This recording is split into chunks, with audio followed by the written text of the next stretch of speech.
Se confunde el contenido con la estructura y se llama círculo de mujeres a cualquier espacio de encuentro entre mujeres. ¿Qué es en realidad un círculo de mujeres? Casi seguro que tu respuesta incluye algo como mujeres reunidas para compartir. Y aquí está lo que desconcierta. Eso no es un círculo.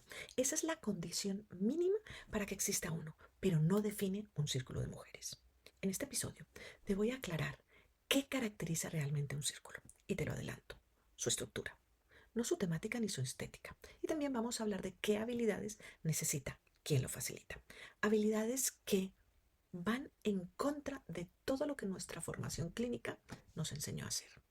Soy María Arboleda, médica, psicoterapeuta y formadora de facilitadoras de círculos de mujeres. Si este tema te interesa, quédate. Así que empezamos.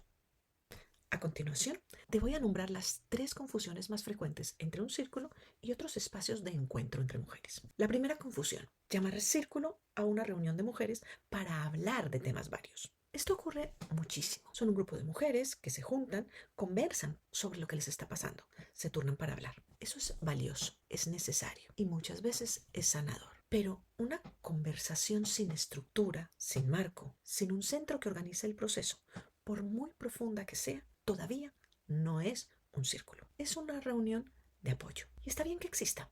Simplemente es importante diferenciar de que no es lo mismo. Si alguna vez has estado en uno de esos encuentros, es probable que hayas salido pensando, wow, qué bien me ha sentado, pero no sé muy bien lo que ha pasado ahí. Y te voy a explicar lo que probablemente ha pasado. Has tenido una conversación valiosa, pero sin la arquitectura que la convierte en un círculo, se queda en eso, una conversación, y no sucede una transformación real. Segunda confusión, llamar círculo a un taller donde se facilita un tema. En un taller hay una persona que enseña algo, ciclo menstrual, autoestima, sexualidad femenina, empoderamiento, emprendimiento, lo que sea. Y el grupo escucha, participa, quizás haga algún ejercicio. Esto es un taller. Tiene un formato pedagógico. Alguien que sabe está transmitiendo a quienes no saben. Es completamente legítimo como formato. Pero la relación entre la facilitadora y los participantes es asimétrica, de tipo maestra-alumna. Y en un círculo, la asimetría, como vamos a ver más adelante, no puede sostenerse de la misma manera. De hecho, esa asimetría no existe en un círculo verdadero. Ahí está el punto de confusión que suele pasar desapercibido. Llamamos círculos a espacios donde en realidad hay una jerarquía de saber muy clara. Y esa jerarquía, aunque pueda ser suave, cambia por completo la naturaleza del espacio. Y vamos con la tercera confusión. La tercera confusión se trata de llamar círculo a una reunión donde vas a meditar o vas a hacer un proceso de sanación guiada. Aquí en este tipo de encuentros, el énfasis está puesto en la experiencia individual, que está ocurriendo en paralelo dentro de un espacio compartido. Cada mujer puede que cierre los ojos, puede que haga su propio viaje interno y al final quizás comparta algo. Es una experiencia valiosa, pero el centro de gravedad sigue siendo individual y lo colectivo es apenas un contenedor, no el mecanismo de transformación. Y aquí está lo que tienen en común estos espacios y lo que conviene aclarar de una vez. Un círculo puede tener una conversación, puede tener una meditación y también puede haber un aprendizaje. No es el contenido lo que distingue a un círculo de otros espacios. Lo que lo distingue es el marco, los acuerdos, la arquitectura y la forma en que se sostiene. En un círculo prima la experiencia dentro de un espacio seguro por encima del contenido concreto, llámese meditación, sanación, conversación, crecimiento personal o aprendizaje. Y esto pasa constantemente en el sector. Se confunde el contenido con la estructura y se llama círculo de mujeres a cualquier espacio de encuentro entre mujeres, sin distinguir si tiene o no la arquitectura propia de un círculo y si está sostenido de la forma que lo requiere. Ninguna de estas 3 formas de encuentro están mal. El problema no es que existan.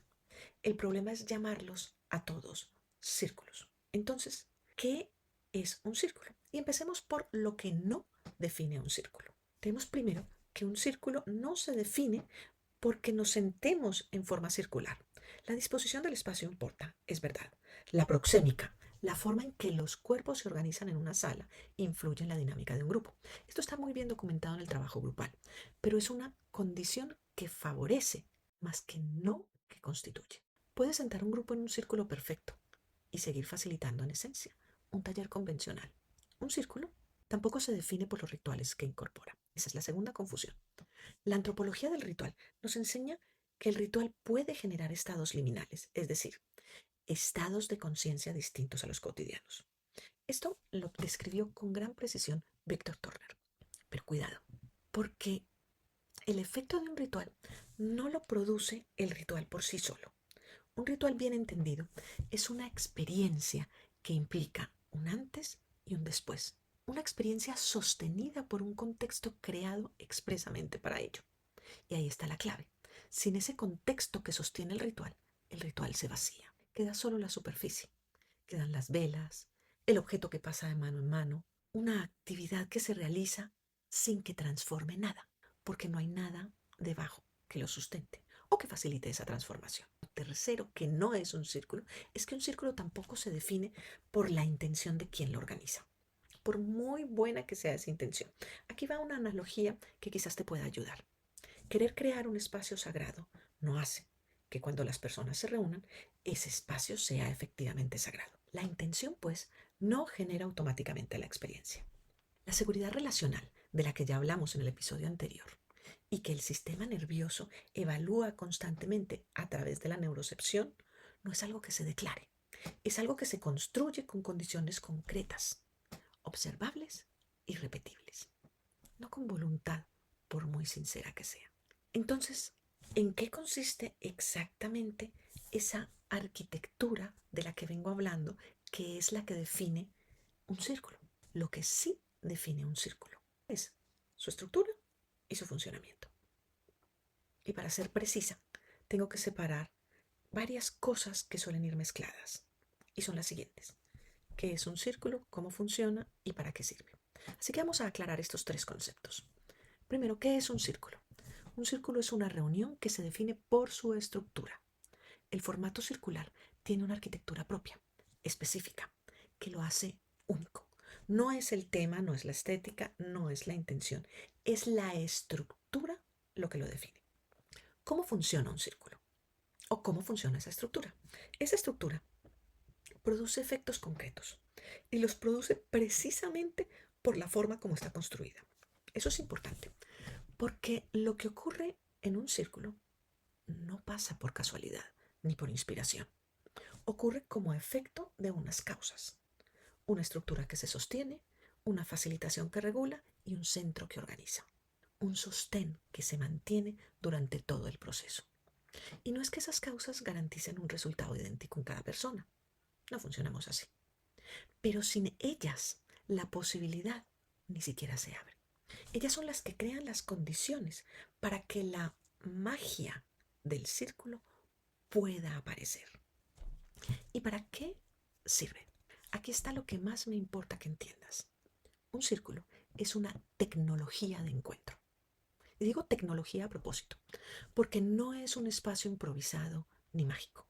Es un dispositivo diseñado con una función, que no solo sostiene conversaciones poderosas, no solo permite que se experimenten transformaciones, sino que abre algo mucho más grande. Abre la posibilidad de crear una cultura de relación, una manera diferente de vincularnos, que cuando la aprendemos dentro de la experiencia circular, podemos empezar a extenderla fuera de él. Vamos a ver entonces esas condiciones una por una. Hace falta un marco claro. ¿Quién habla? ¿Cómo? ¿Y cuándo? Hacen falta acuerdos, acuerdos explícitos sobre la forma de hablar, interaccionar y escuchar. Hace falta previsibilidad, porque la incertidumbre es uno de los principales activadores de la respuesta de amenaza del sistema nervioso. Cuando el cuerpo no sabe qué va a pasar, se pone en guardia, y desde la guardia no hay apertura posible. Y hace falta sobre todo un centro que no es decorativo, sino que funciona como parte del proceso. Vamos a detenernos en este último punto, el centro como parte activa. En muchas experiencias que se llaman círculo, el centro es decorativo. Un mantel, unas flores, unas velas bonitas, un altar. Y suele estar ahí como fondo. No hace nada. En un círculo real, el centro no es decoración, es una parte estructural del dispositivo, tan estructural como son el marco y los acuerdos. Y quiero que entiendas por qué. Porque aquí está una de las claves que caracteriza un círculo y lo diferencia de cualquier espacio de encuentro. El centro puede manifestarse de varias formas. Un objeto, un símbolo, un altar, un tema, una intención. Y en último término, el centro se manifiesta como lo que se comparte, el vínculo mismo. Pero más allá de su forma concreta, lo que hace estructurar al centro son las funciones que cumple. Déjame nombrarte 3 funciones del centro.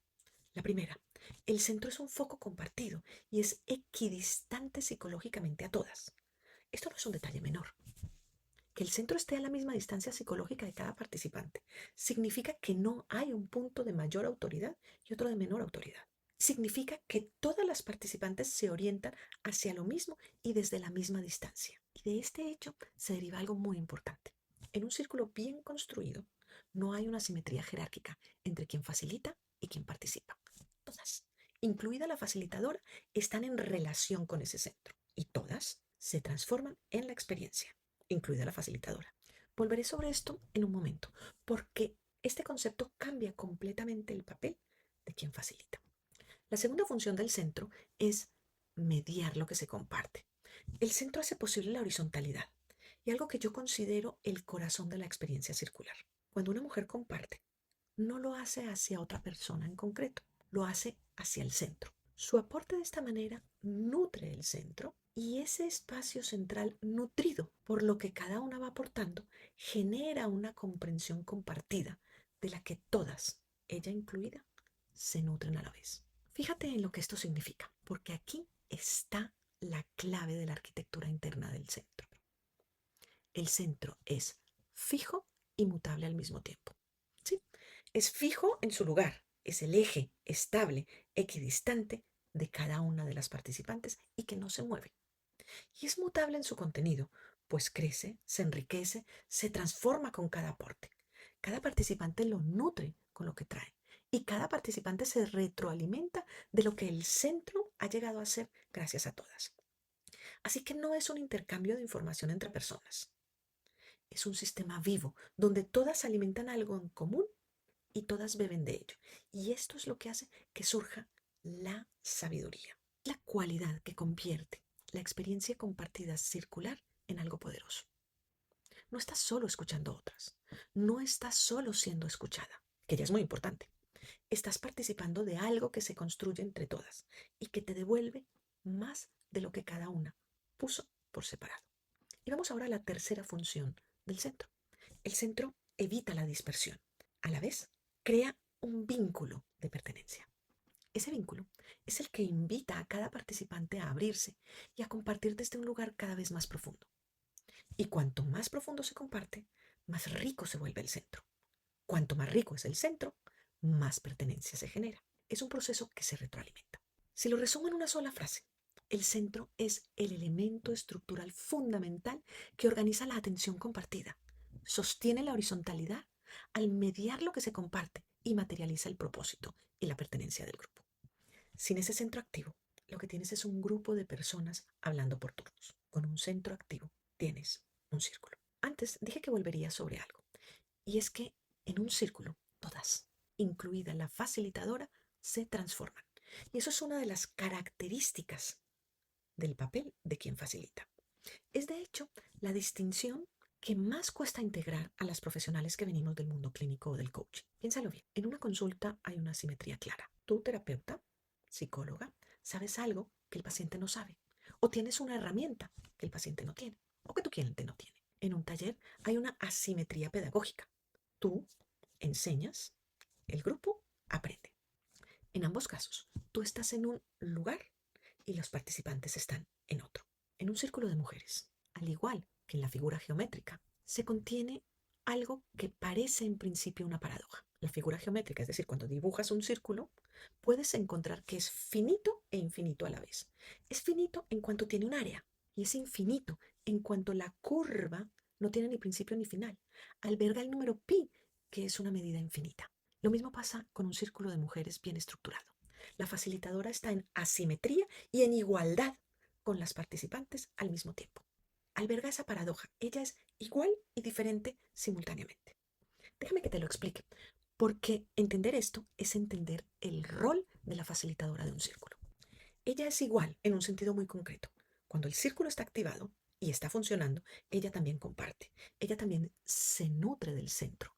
Ella se nutre de lo que se construye. Ella también se transforma. Ella también vive la experiencia desde dentro, como una participante más. Ella no es quien más sabe sobre la vida de las participantes, ni tiene autoridad sobre el contenido de lo que se comparte. Y es diferente en otro sentido. Es la facilitadora quien convoca, quien crea el marco, la estructura, los acuerdos, sostiene el centro y regula la distancia a la que todas se encuentran de él. Eso no lo hace ninguna participante. Ese es su trabajo. Es un trabajo técnico, específico, que se aprende. Fíjate entonces en dónde está la igualdad y en dónde está la diferencia. La diferencia está en construir y sostener el dispositivo. La igualdad está en que también vive la experiencia que ocurre dentro de él. Una paradoja aparente, pero dos hechos que no se contradicen, porque operan en planos distintos. Ella sostiene la estructura desde fuera y participa de la experiencia desde dentro al mismo tiempo. Esa función específica de una facilitadora, de sostener el centro sin apropiárselo, es lo que llamo ser canal del centro. La tarea de la facilitadora no es aportar su propio contenido, ni dirigir hacia una conclusión específica. Su tarea es hacer que la potencia de lo que se construye en el centro llegue a cada participante, sin quedarse ella en el medio. Por eso, en un círculo, la facilitadora habla menos que en cualquier otro formato que conozcas. Interviene menos, interpreta menos. Y precisamente por esto, lo que ocurre entre las participantes tiene un espacio para desplegarse, sin ser mediado constantemente por el criterio profesional de la facilitadora. Y esto muchas de nosotras nos descoloca profundamente. Nuestra formación como coaches, terapeutas, psicólogas o mentoras nos entrenó a intervenir. Tuve muchas experiencias en las cuales ese impulso a intervenir hacía que me quedara en medio y no permitía que el espacio y la sabiduría se desplegara. Por eso aprendí, la acción de la facilitadora se trata de otra cosa, de intervenir solo cuando es estrictamente necesario para sostener la seguridad, para cuidar la ventana de tolerancia del espacio e intervenir sin dirigir. Si has llegado hasta aquí, dale clic a la campanita y suscríbete. Y dame un pedazo de like, porque ahora vamos a las conclusiones. Si te llevas solo una idea, que esa idea sea esta. Un círculo no es un ambiente, no es una estética, no es una buena intención, es una tecnología de encuentro. Un dispositivo con una arquitectura precisa que produce efectos sobre los participantes, efectos reales que se producen por la manera como está construido. Y como toda tecnología, se puede hacer bien o se puede hacer mal. No es cuestión de sensibilidad, es cuestión de técnica, de estructura.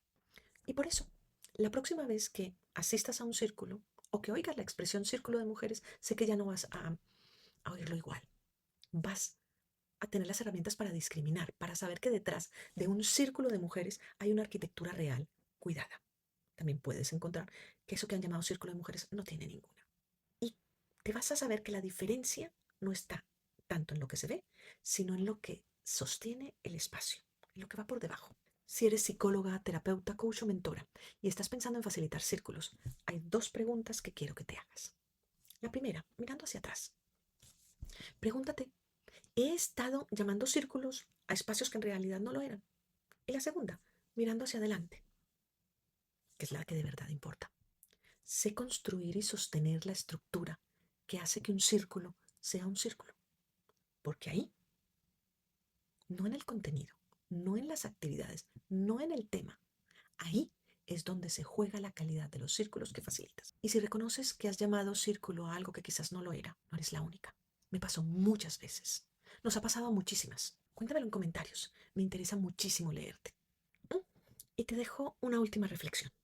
Si la experiencia vivida de forma repetida y sostenida en el tiempo, en un círculo bien estructurado, puede cambiar la manera en que una mujer se vincula consigo misma y con todo su entorno, ¿qué ocurre cuando esos círculos se multiplican? Jan Shinoda Bolen escribió un libro entero sobre esa pregunta. Se llama El millonésimo círculo. Lo dejo ahí porque merece su propio episodio. Todo lo que hemos visto en estos primeros episodios es lo que trabajo en el Despertar de la Guardiana, la certificación profesional de facilitadoras de círculos de mujeres para profesionales del acompañamiento de la salud mental y del desarrollo personal. Si te ha resonado, dame un pedazo de like, y suscríbete. Pero mejor, si te ha resonado y quieres formarte, tienes el enlace en la descripción. Y hasta aquí la teoría. Las herramientas prácticas las encontrarás en el próximo episodio, porque toda esta arquitectura no se sostiene sola, no es solo palabrería. Toda esta arquitectura necesita a alguien capaz de sostenerla, necesita habilidades muy concretas, algunas de las cuales van justo en contra de nuestro impulso primario y de lo que nuestra formación clínica nos enseñó. Entonces, ¿qué habilidades necesita exactamente quien facilita un círculo? Eso es lo que desarrollaremos en profundidad en el próximo episodio. Y te adelanto, con una herramienta que vas a poder utilizar desde el minuto cero. Soy María Arboleda y quiero darte la bienvenida al maravilloso mundo de la facilitación de los círculos de mujeres. Nos vemos.